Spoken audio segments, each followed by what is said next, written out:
আমার চেহারাটা আপনাদের অনেকের কাছে নতুন, কিন্তু আপনাদের পকেটে আমি অনেক পুরান বাবা, অনেক পুরান।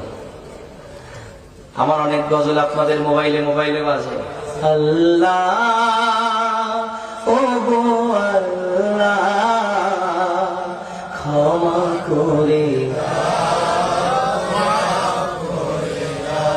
বিদায় বেলায় মোরে দিও গো দেখা,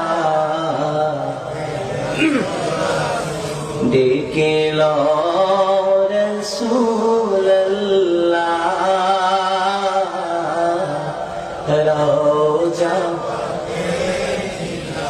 হে রাসূল তোমায় ভালোবাসি অন্তরে শুধুই মুখে না।